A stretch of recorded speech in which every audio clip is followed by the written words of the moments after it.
بسم اللہ الرحمن الرحیم۔ السلام علیکم ورحمۃ اللہ وبرکاتہ۔ جو 11 شعبان سے 15 شعبان تک یہ سورت پڑھے گا اس کے 100 سال کے گناہ معاف ہوں گے، اسے 100 سال کی عبادت کا ثواب ملے گا، 100 سال کی قضا نمازیں معاف ہوں گی اور 100 سال تک بیماری نہیں لگے گی انشاءاللہ۔ محترم ناظرین، یہ کوئی عام دن نہیں، یہ کوئی عام عمل نہیں، یہ اللہ پاک کی خاص رحمتوں کا وہ دروازہ ہے جو 11 شعبان سے 15 شعبان تک کھلا رہتا ہے۔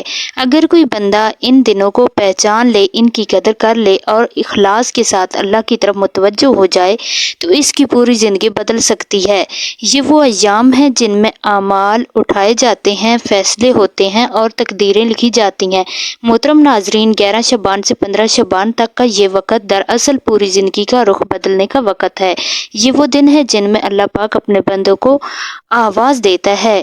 کوئی مغفرت مانگنے والا، کوئی رزق میں برکت چاہنے والا، کوئی بیماری سے شفا مانگنے والا کوئی ہے جس کی زندگی مسائل میں گھری ہوئی ہے اور وہ چاہتا ہے کہ اس کا مقدر بدل جائے، تو ناظرین یہی وہ دن ہے، یہی وہ راتیں ہیں جن میں اللہ پاک اپنے بندوں کی تقدیر میں تبدیلی فرماتا ہے۔ ناظرین محترم، اگر ہم 15 شعبان کی حقیقت کو سمجھ لیں تو ہمیں اندازہ ہو جائے کہ 11 شعبان سے 15 شعبان تک کی تیاری کیوں ضروری ہے۔ احادیث میں آتا ہے کہ 15 شعبان کی رات اللہ پاک اپنی مخلوق پر خاص نظر رحمت فرماتا ہے اور اعمال کا حساب لیا جاتا ہے۔ اسی رات آئندہ سال کی تقدیریں لکھی جاتی ہیں، کون زندہ رہے گا، کون دنیا سے رخصت ہوگا، کس کا رزق کشادہ ہوگا، کس پر تنگی آئے گی، یہ سب فیصلے اللہ کے علم میں ہیں، مگر اس رات ان کا ظہور ہوتا ہے۔ محترم ناظرین، اگر آپ چاہتے ہیں کہ آپ کی تقدیر اچھی لکھی جائے، اگر آپ چاہتے ہیں کہ بیماریوں سے حفاظت ہو، اگر آپ چاہتے ہیں کہ رزق میں برکت ہو، دل کو سکون ملے، گھر میں خیر آئے، اولاد نیک ہو، قرض اتر جائیں، پریشانی دور ہو، تو پھر 11 شعبان سے 15 شعبان تک اس عمل کو ضرور اپنائیں، کیونکہ جو بندہ اس وقت اللہ کے سامنے جھک جاتا ہے، اللہ پاک اس بندے کو خالی نہیں لوٹاتا۔ ناظرین محترم، قرآن پاک اللہ کا کلام ہے، اس کی ہر صورت میں نور شفا اور رحمت رکھی گئی ہے۔ قرآن کی 62 صورتیں ایسی ہیں جو تھوڑی سی ہیں مگر ان کا اجر بہت زیادہ ہے۔ انہی میں سورۃ اخلاص ہے جس کے بارے میں نبی کریم صلی اللہ علیہ وآلہ وسلم نے فرمایا کہ یہ قرآن کی ایک تہی کے برابر ہے۔ یہ سورت توحید کا اعلان ہے، یہ اللہ کی وحدانیت کا بیان ہے اور یہی وہ بنیاد ہے جس پر ایمان قائم ہوتا ہے۔ محترم ناظرین، یہی وہ مبارک سورت ہے جس کے ذریعے بندہ اپنے رب کی پہچان حاصل کرتا ہے۔ یہی وہ کلام ہے جو دلوں کو شرک کی تاریکی سے نکال کر توحید کے نور میں لے آتا ہے۔ یہی وہ پیغام ہے جو انسان کو یاد دلاتا ہے کہ نہ کوئی مشکل کشا ہے، نہ کوئی حاجت روا ہے، نہ کوئی مالک ہے، نہ کوئی رازق ہے، نہ کوئی شافی ہے، مگر صرف اللہ واحد لا شریک کے سوا۔ یہ صورت بندے کے ایمان کو مضبوط کرتی ہے، اس کے یقین کو تازہ کرتی ہے اور اس کے دل کو اللہ کی طرف جھکا دیتی ہے۔ یہی وجہ ہے کہ نبی کریم صلی اللہ علیہ وآلہ وسلم نے اس کی عظمت کو بیان فرمایا اور قرآن کے ایک تہی کے برابر قرار دیا، کہ قرآن کا اصل پیغام توحید ہی ہے۔ محترم ناظرین، ماہ شعبان وہ بابرکت مہینہ ہے جو رجب اور رمضان کے درمیان آتا ہے۔ یہ وہ مہینہ ہے جس میں غفلت کرنے والے بھی متوجہ ہو جاتے ہیں اور عبادت کرنے والے اپنی عبادت میں مزید اضافہ کر لیتے ہیں۔ یہ وہ مہینہ ہے جس کے بارے میں نبی کریم صلی اللہ علیہ وآلہ وسلم نے خاص دعا فرمائی کہ اے اللہ، ہمارے لیے رجب اور شعبان میں برکت عطا فرما اور ہمیں رمضان تک پہنچا دے۔ یہ وہ مہینہ ہے جس میں اللہ پاک کی رحمتوں کے دروازے کھل جاتے ہیں، مغفرت کی ہوائیں چلتی ہیں اور بندوں کے اعمال اللہ کی بارگاہ میں پیش کیے جاتے ہیں۔ ناظرین محترم، حضرت اسامہ بن زید رضی اللہ تعالی عنہ فرماتے ہیں کہ میں نے عرض کیا، یا رسول صلی اللہ علیہ وآلہ وسلم، میں نے آپ کو شعبان کے مہینے میں جتنے روزے رکھتے دیکھا ہے کسی اور مہینے میں نہیں دیکھا، تو آپ صلی اللہ علیہ وآلہ وسلم نے فرمایا، یہ وہ مہینہ ہے جس میں لوگوں کے اعمال رب العالمین کے حضور پیش کیے جاتے ہیں اور میں چاہتا ہوں کہ میرے اعمال روزے کی حالت میں پیش ہوں۔ اس سے اندازہ لگایا جا سکتا ہے کہ یہ مہینہ کس قدر عظیم ہے، کس قدر قیمتی ہے اور کس قدر اہم ہے۔ محترم ناظرین، ماہ شعبان دراصل رمضان کی تیاری کا مہینہ ہے۔ جیسے کسان فصل کاٹنے سے پہلے زمین کو تیار کرتا ہے، ایسے ہی مومن رمضان سے پہلے اپنے دل کو تیار کرتا ہے، اپنے گناہوں پر ندامت کرتا ہے، اپنے رب کی طرف رجوع کرتا ہے، استغفار کرتا ہے، توبہ کرتا ہے، قرآن سے تعلق مضبوط کرتا ہے، تاکہ جب رمضان آئے تو وہ پہلے سے آمادہ ہو چکا ہو۔ ناظرین محترم، 15 شعبان کی رات کو خاص اہمیت حاصل ہے۔ اس رات کو اللہ پاک کی خاص رحمت نازل ہوتی ہے اور مخلوق پر نظر رحمت فرمائی جاتی ہے۔ نبی کریم صلی اللہ علیہ وآلہ وسلم نے فرمایا کہ اللہ تعالیٰ شعبان کے نصف شب میں اپنی مخلوق پر نظر رحمت فرماتا ہے اور سب کو بخش دیتا ہے سوائے مشرک اور دل میں بغض رکھنے والوں کے۔ اس سے معلوم ہوتا ہے کہ یہ رات مغفرت کی رات ہے، رحمت کی رات ہے اور رجوع الہی اللہ کی طرف کی رات ہے۔ محترم ناظرین، بعض روایات میں آتا ہے کہ اسی رات آئندہ سال کے فیصلے ظاہر کیے جاتے ہیں۔ کسی کا رزق کشادہ ہوگا، کسی پر تنگی آئے گی، کون زندہ رہے گا، کون دنیا سے رخصت ہوگا، یہ سب اللہ کریم کے علم میں پہلے سے ہے، مگر اس رات ان کا ظہور ہوتا ہے۔ اس لیے جو بندہ چاہتا ہے کہ اس کی تقدیر اچھی ہو، اس کا انجام بہتر ہو، اس کا رزق کشادہ ہو، اس کی بیماری دور ہو، اس کی پریشانی ختم ہو، تو اسے چاہیے کہ وہ 11 شعبان سے 15 شعبان تک اللہ کے سامنے جھک جائے۔ ناظرین محترم، قرآن مجید کے بارے میں اللہ پاک فرماتا ہے کہ یہ قرآن اللہ کی امانت ہے، رحمت ہے اور شفا ہے۔ مومنوں کے لیے یہ وہ کتاب ہے جو دلوں کو زندہ کرتی ہے، آنکھوں کو روشنی دیتی ہے اور زندگی کو مقصد عطا کرتی ہے۔ جو بندہ قرآن سے جڑ جاتا ہے وہ کبھی گمراہ نہیں ہوتا، جو قرآن سے دور ہو جاتا ہے وہ بھٹک جاتا ہے۔ محترم ناظرین، شعبان کا مہینہ ہمیں سکھاتا ہے کہ رمضان سے پہلے اپنے دلوں کو صاف کرو، اپنے گناہوں سے توبہ کرو، اپنے رب کو راضی کرو، اپنے رشتہ داروں کو درست کرو، دلوں سے بغض نکالو، حسد چھوڑو، کینہ چھوڑو، کیونکہ جو دل صاف نہیں ہوتا وہ رحمت کا حقدار نہیں ہوتا۔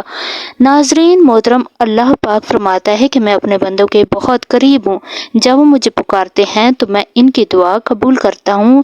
یہ مہینہ دعا کا مہینہ ہے، رجوع کا مہینہ ہے، اگر یہ گریہ زاری کا مہینہ ہے۔ اگر کوئی بندہ ان دنوں میں سچے دل سے رو لے تو اللہ پاک اس کی قسمت بدل دیتا ہے۔ محترم ناظرین، دعا مومنوں کا ہتھیار ہے، دعا عبادت اور دعا اللہ کے نزدیک بہت محبوب عمل ہے۔ نبی کریم صلی اللہ علیہ وآلہ وسلم نے فرمایا دعا ہی عبادت ہے، اور فرمایا اللہ کے نزدیک دعا سے بڑھ کر کوئی چیز زیادہ قابل عزت نہیں۔ ناظرین محترم، اگر کوئی چاہتا ہے کہ اس کے گناہ معاف ہوں، اس کی زندگی میں آسانیاں آئیں، اس کے گھر میں سکون آئے، اس کے بچوں میں فرما برداری آئے، اس کے رزق میں برکت ہو، تو اسے چاہیے کہ ان مبارک دنوں کو غنیمت جانے، کیوں نہ کہ یہ سال میں ایک بار آتے ہیں اور پھر چلے جاتے ہیں۔ محترم ناظرین، یہ وہ دن ہیں جن میں تھوڑا سا عمل بہت زیادہ اجر بن جاتا ہے، یہ وہ راتیں ہیں جن میں آنسو کی قدر بڑھ جاتی ہے، یہ وہ لمحے ہیں جن میں رب کی رحمت قریب ہوتی ہے۔ بس شرط یہ ہے کہ بندہ سچے دل سے جھکے اور اپنے رب کو پکارے۔ ناظرین محترم، جو بندہ اللہ کے سامنے عاجزی اختیار کرتا ہے، اللہ اسے سربلندی عطا فرماتا ہے۔ جو اللہ سے مانگتا ہے، اللہ اسے عطا فرماتا ہے۔ جو اللہ پر توکل کرتا ہے، اللہ اسے کافی ہو جاتا ہے، اور جو اللہ کے در پر آتا ہے وہ کبھی محروم نہیں لوٹتا۔ محترم ناظرین، آج اگر آپ اپنے ارد گرد دیکھیں تو ہر گھر میں کوئی نہ کوئی پریشانی ضرور نظر آتی ہے۔ کہیں گھریلو جھگڑے ہیں، کہیں میاں بیوی کے درمیان نفرتیں بڑھ چکی ہیں، کہیں ماں باپ اولاد کی نافرمانی سے ٹوٹ چکے ہیں، کہیں بیٹیاں جوان ہو کر رشتوں کے انتظار میں بیٹھی ہیں مگر بات کہیں نہیں بنتی، کہیں بیٹے ہاتھ سے نکلتے جا رہے ہیں، کہیں رزق کی تنگی ہے کہ دن رات محنت کرنے کے باوجود برکت نہیں ہوتی، کہیں قرض ہے جو اترنے کا نام نہیں لیتا، کہیں بیماری ہے جو علاج کے باوجود ختم نہیں ہوتی، کہیں دل کا سکون ختم ہو چکا ہے اور انسان مسکراتے ہوئے بھی اندر سے ٹوٹا ہوا ہے۔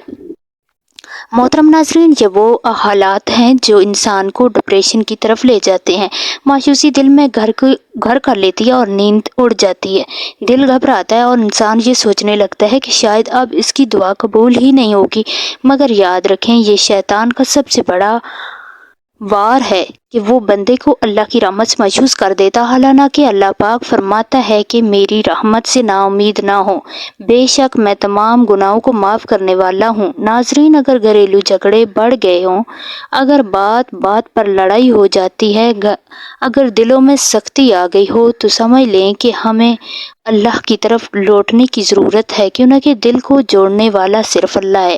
قرآن مجید میں فرمایا گیا ہے کہ اگر اللہ چاہتا تو تمہارے دلوں کو جوڑ دیتا، بے شک وہ دلوں کو پھیرنے والا ہے۔ اس لیے جب دل بگڑ جائے تو انسان کے در پر نہیں بلکہ اللہ کے در پر جانا چاہیے۔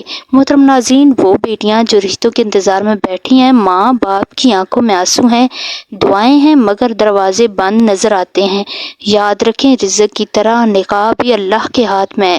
جس کا رشتہ جہاں لکھا ہوتا ہے وہیں جا کر ٹھہرتا ہے، بس شرط یہ ہے کہ بندہ اللہ سے جڑ جائے، کیوں کہ اللہ پاک فرماتا ہے کہ وہی ہے جو بے سہاروں کو سہارا دیتا ہے، وہی ہے جو غیب سے مدد فرماتا ہے۔ ناظرین محترم، نافرمان اولاد والدین کے لیے سب سے بڑا امتحان ہوتی ہے، دل جلتا ہے، آنکھیں نم ہوتی ہیں، اور ماں باپ یہ سوچنے لگتے ہیں کہ ہم نے کہاں کمی کی، مگر یاد رکھیں ہدایت اللہ کے ہاتھ میں ہے۔ حضرت نوح علیہ السلام کا بیٹا بھی نافرمان تھا مگر وہ نبی تھے۔ اس سے ہمیں سبق ملتا ہے کہ کوشش، ہماری دعا اور نتیجہ اللہ کے اختیار میں ہے، اس لیے مایوس نہ ہو بلکہ ان بابرکت دنوں میں اپنی اولاد کے لیے گڑ گڑا کر دعا کریں۔ محترم ناظرین، رزق کی تنگی آج ہر دوسرے گھر کا مسئلہ ہے۔ لوگ کہتے ہیں محنت بھی ہے مگر برکت نہیں، دن رات کام ہے مگر ہاتھ خالی ہیں۔ قرآن مجید میں اللہ پاک فرماتے ہیں کہ اگر تم شکر کرو گے تو میں تمہیں اور دوں گا، اور فرمایا جو اللہ سے ڈرتا ہے اللہ اس کے لیے نکلنے کا راستہ بنا دیتا ہے اور اسے وہاں سے رزق دیتا ہے جہاں سے اسے گمان بھی نہیں ہوتا۔ ناظرین محترم، بیماری ایک ایسا امتحان ہے جو انسان کو اندر سے توڑ دیتا ہے۔ دعا علاج سب ہو جاتا ہے مگر شفا نہیں ملتی، یاد رکھے شفا صرف اللہ کے ہاتھ میں ہے۔ قرآن میں فرمایا گیا جب میں بیمار ہوتا ہوں تو وہی مجھے شفا دیتا ہے، اس لیے بیماری میں اللہ سے تعلق اور مضبوط کر لینا چاہیے۔ محترم ناظرین، یہ تمام پریشانیاں اس بات کی علامت ہیں کہ ہمیں اپنے رب کی طرف لوٹنے کی ضرورت ہے، اور شعبان کا مہینہ اسی واپسی کا مہینہ ہے۔ یہی وہ وقت ہے جب اللہ پاک اپنے بندوں کو سنبھالنے کا موقع دیتا ہے، یہی وہ دن ہے جس میں تھوڑا سا عمل بڑی سے بڑی مصیبت کو ٹال دیتا ہے۔ ناظرین محترم، جو بندہ 10 شعبان سے 15 شعبان تک اس عمل کو اخلاص کے ساتھ کرتا ہے، اللہ پاک اس کی زندگی میں برکت ڈال دیتا ہے، اس کے گھر میں سکون آ جاتا ہے، اس کے دل کا بوجھ ہلکا ہو جاتا ہے، اس کے رزق میں کشادگی آ جاتی ہے، اس کی بیماریوں میں آسانی آتی ہے، اس کے بچوں کے دل نرم ہو جاتے ہیں اور اس کی تقدیر میں بہتری آ جاتی ہے۔ محترم ناظرین، یہ کوئی جادو نہیں ہے، یہ اللہ کا وعدہ ہے، اور اللہ اپنے وعدے کے خلافی نہیں کرتا۔ جو بندہ اللہ کی طرف ایک قدم بڑھاتا ہے اللہ اس کی طرف 10 قدم بڑھتا ہے، اور جو بندہ اللہ کے در پر دستک دیتا ہے اللہ اس کے لیے دروازے کھول دیتا ہے۔ ناظرین محترم، یہ عمل اس لیے بتایا جا رہا ہے کہ 15 شعبان کی رات اعمال کا حساب ہوتا ہے اور تقدیر کا ظہور ہوتا ہے۔ اگر آپ چاہتے ہیں کہ اس سال آپ کی تقدیر میں آسانیاں ہوں تو 11 شعبان سے تیاری شروع کریں، کیونکہ بغیر تیاری کے کامیابی نہیں ملتی۔ محترم ناظرین، یہ دن خاص ہیں، یہ راتیں قیمتی ہیں، جو گزر گئی ہیں وہ واپس نہیں آئیں گی، اس لیے ان دنوں کو ضائع نہ کریں، کیونکہ ہو سکتا ہے اگلے شعبان ہمیں نصیب ہی نہ ہو۔ ناظرین محترم، اللہ پاک ہمیں ان بابرکت دنوں کی قدر کرنے کی توفیق عطا فرمائے، آمین۔ ہمیں اپنی رحمت سے نوازے اور ہمیں ان لوگوں میں شامل کر لے جن کی تقدیر میں خیر ہی خیر لکھی جاتی ہے۔ محترم ناظرین، اب میں آپ کو 11 شعبان سے 15 شعبان تک کا وہ بابرکت عمل بتاؤں گی جس کو اگر آپ نے یقین کے ساتھ کر لیا تو اللہ پاک کی رحمت کے دروازے آپ پر کھل جائیں گے۔ شرط صرف یہ ہے کہ ایک بار وضو ہو، شکر کریں اور دل میں کوئی شک نہ رکھیں۔ سب سے پہلے اپنے درود پاک پڑھنا ہے، 1 مرتبہ درود پاک پڑھیں۔ درود پاک پڑھنے کی فضیلت یہ ہے کہ یہ دعا کی قبولیت کی کنجی ہے، یہ دل کے زنگ کو صاف کرتا ہے اور نبی کریم صلی اللہ علیہ وآلہ وسلم کی شفاعت شفاعت کو قریب کرتا ہے۔ درود پاک پڑھنے کے بعد آپ نے کلمہ طیبہ لا الہ الا اللہ محمد الرسول اللہ 100 مرتبہ پڑھنا ہے، یعنی ایک مکمل تسبیح پڑھنی ہے۔ اس کلمے کی فضیلت یہ ہے کہ یہ ایمان کی جان ہے، یہ گناہوں کو جلا دیتا ہے اور یہ دل کو زندہ کرتا ہے اور بندے کو اللہ کے قریب لے جاتا ہے۔ اس کے بعد آپ نے سورۃ اخلاص 3 مرتبہ پڑھنی ہے۔ سورۃ اخلاص پڑھنے کی فضیلت یہ ہے کہ یہ اللہ کی وحدانیت کا اعلان ہے، یہ قبر کے عذاب سے حفاظت کا ذریعہ بنتی ہے، یہ رزق میں برکت کا سبب بنتی ہے اور یہ بندے کے حق میں اللہ کے سامنے سفارش کرتی ہے۔ سورۃ اخلاص قل ھو اللہ احد اللہ الصمد لم یلد ولم یولد ولم یکن لہ کفوا احد۔ اس کے بعد آپ نے استغفر اللہ ربی من کل ذنب واتوب الیہ 100 مرتبہ پڑھنا ہے۔ اور استغفار کی فضیلت یہ ہے کہ اس سے آسمان سے رحمتیں نازل ہوتی ہیں، زمین سے برکتیں نکلتی ہیں، رزق کے بند دروازے کھل جاتے ہیں اور بندے کے گناہ معاف ہو جاتے ہیں۔ محترم ناظرین، یہ عمل آپ کو 11 شعبان سے 15 شعبان تک روزانہ کرنا ہے، کیونکہ یہ وہ دن ہیں جن میں تقدیر لکھی جاتی ہے۔ جو دن گزر گئے ہیں وہ گزر گئے ہیں، وہ گزر چکے ہیں، آگے جو دن باقی رہ گئے ان کو غفلت میں نہ گزاریں۔ اگر آپ چاہتے ہیں کہ آپ کی تقدیر بدلے تو ان دنوں کو غنیمت جان لیں، یہی وہ موقع ہے جو سال میں ایک بار آتا ہے۔ ناظرین محترم، نبی کریم صلی اللہ علیہ وآلہ وسلم شعبان کے مہینے میں کثرت سے عبادت فرمایا کرتے تھے، حتیٰ کہ صحابہ کرام کو محسوس ہوتا کہ آپ صلی اللہ علیہ وآلہ وسلم پورا شعبان روزے سے گزارتے ہیں۔ اس کی وجہ یہ تھی کہ یہ مہینہ رمضان کی تیاری کا مہینہ ہے اور اعمال کے اٹھائے جانے کا مہینہ ہے۔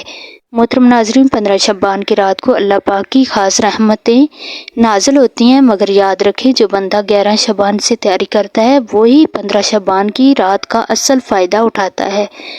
اچانک ایک رات میں سب کچھ نہیں ملتا، بلکہ مسلسل عاجزی اور بندگی سے اللہ پاک راضی ہوتا ہے۔ ناظرین محترم، یہ عمل کوئی مشکل عمل نہیں، 5 سے 7 منٹ میں ہو جاتا ہے، مگر اس کا اجر 100 سال کی عبادت کے برابر، اس کا اجر 100 سال کے گناہوں کی معافی ہے اور 100 سال تک بیماری سے حفاظت ہے۔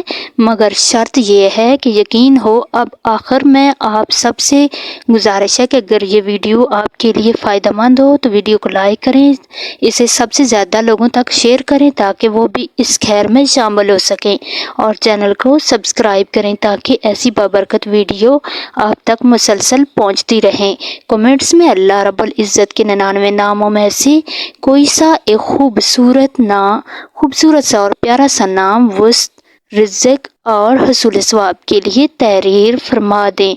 اللہ پاک ہمیں 11 شعبان سے 15 شعبان تک ان بابرکت دنوں کی قدر کرنے کی توفیق عطا فرمائے، ہماری تقدیروں کو بہتر فرما دے، ہمارے گناہوں کو معاف فرما دے اور ہمیں رمضان المبارک تک خیر و عافیت کے ساتھ پہنچا دے، ہمارا سننا سنانا اپنی پاک برگاہ میں قبول فرمائے، آمین۔ اللہ حافظ۔